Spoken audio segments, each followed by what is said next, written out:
May of 2023, my mom was suffering from late-stage cancer and staying in a rehab nursing facility while we tried to figure out what the next steps in her care plan were. We had a lot of very difficult choices to make when one more got added. A billing administrator at the nursing facility approached me to let me know that my mom's Aetna Medicare Advantage plan wouldn't cover her stay anymore. Our only options were to bring her home. She could barely walk and was on an IV drip, needing constant medical care, or to get rid of her Medicare Advantage plan and switch back to regular Medicare. The basic public plan would have paid for her continued stay. That didn't make sense to me. Medicare Advantage is a privatized add-on to Medicare that was supposed to provide better care. It ended up not mattering. She died before Aetna could throw her on the street like they wanted to.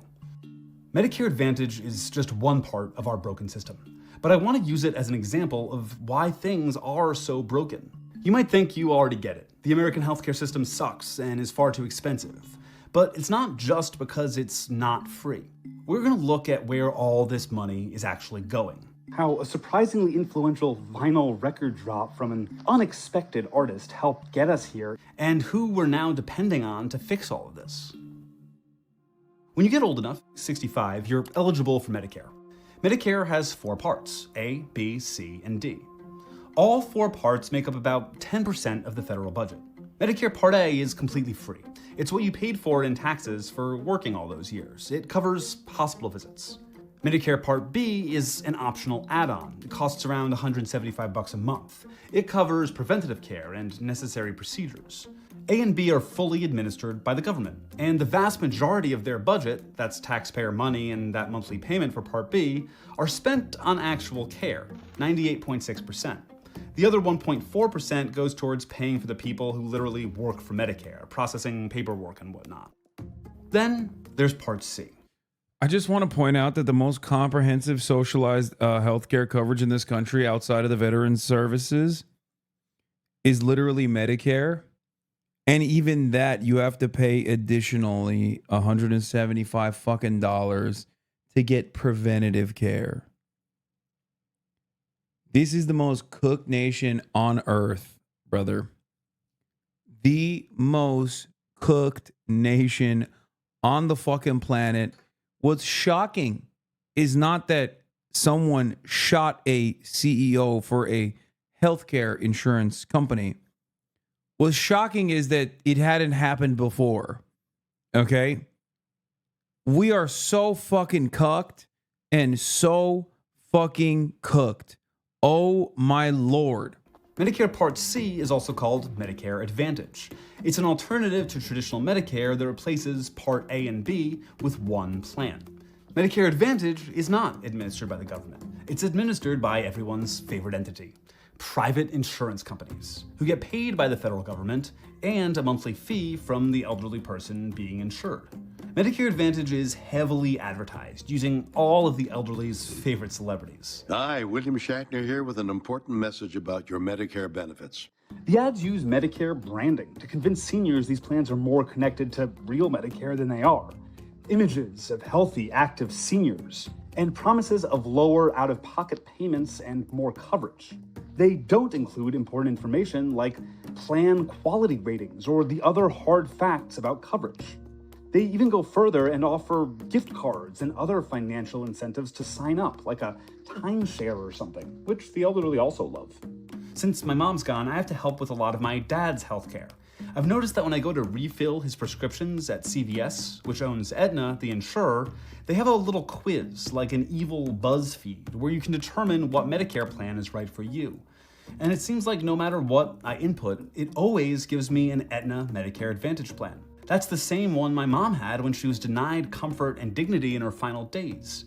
Care which, again, the basic Part A or Part B would have provided for her. And they want everyone on this plan. Imagine Medicare Advantage for all, where any hope of a more equitable plan is scrapped to funnel more money to the insurers. It's not just my family, obviously. Since the advent of Medicare Advantage as we know it today in 1996, the amount the United States spends on healthcare has more than quadrupled. Medicare Advantage and much of our modern healthcare problems exist because of not one, but two versions of Ronald Reagan.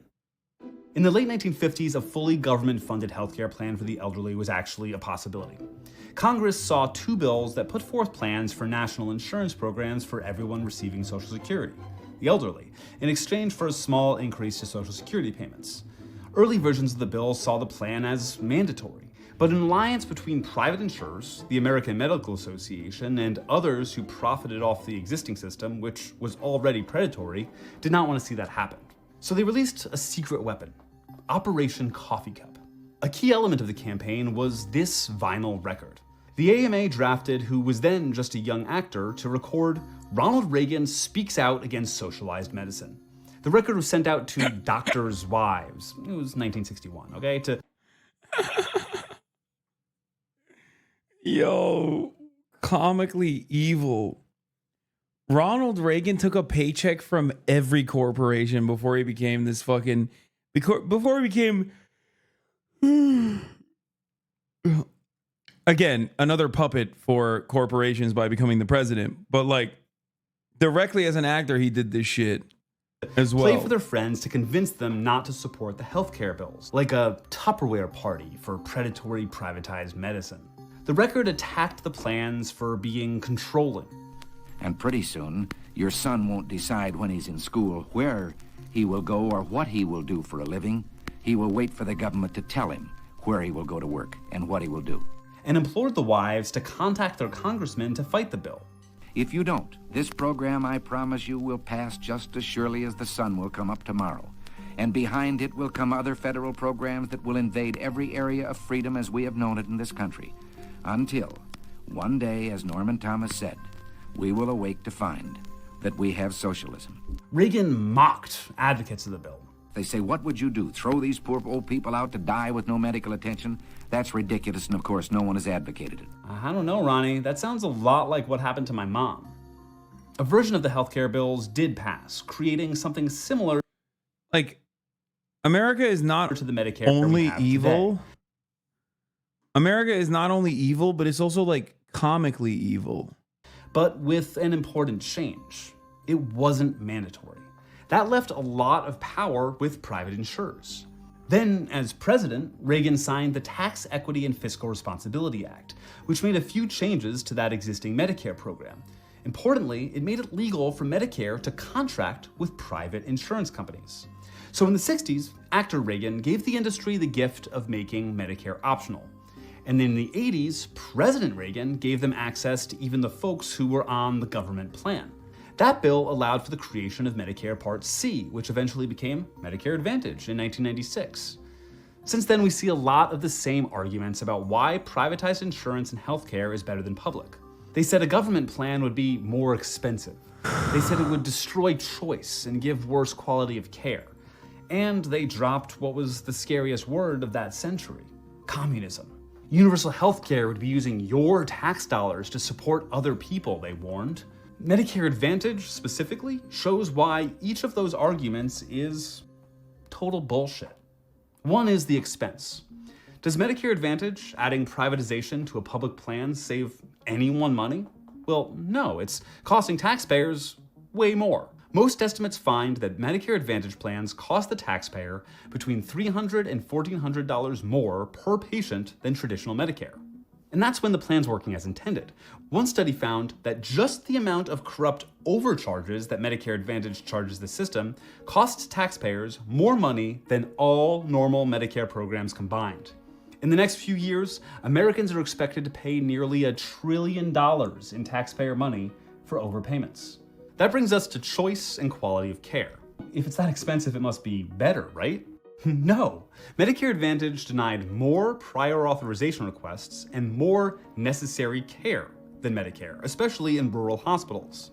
And this study reads, nearly 15% of the 5.6 million denials, that's a full $150 million in denied spending, was attributed to Medicare Advantage policies that were more restrictive than traditional Medicare's coverage rules. Medicare Advantage provided demonstrably less care than normal Medicare. That's exactly what I saw with my mom. She needed a place to stay with medical assistance while we planned for her cancer care. Aetna Medicare Advantage said no, whereas normal Medicare would have said yes. And they're also more restrictive in where you get your care. Medicare Advantage plans often have a much smaller network of in-network doctors than regular. And the government control thing? Well, guess which health system in the United States has the best customer satisfaction? Veterans Affairs. Vets are very satisfied with their VA healthcare, and that's a totally government-run program. They deserve great care, but it's proof that even in America, government care can work. And then there's the whole communism thing. The critics ask, why should my tax dollars go to support someone else? Well, with Medicare Advantage, they are supporting someone else. Remember that stat from earlier, that the actual administration of Medicare is only 1.4% of the cost? For Medicare Advantage, it's 10 times that, 15%. And that's in large part due to executive salaries and profit margins. Because this is a for-profit business that needs to make a profit. Sure, government programs can see corruption or incompetence, but if everything works as it's meant to, their purpose is to serve you. The purpose of private insurers is to profit off of you. That can come at the cost of providing you less care or overcharging you, either through premiums or tax dollars. Medicare Advantage isn't the only problem in our healthcare system, obviously, but the many failures of the program are emblematic of what a privatized system looks like compared to a public one. Yeah, the more I see tax dollars going to Medicare, the more I realize it could be going to Israel instead. So I think we should just cut it.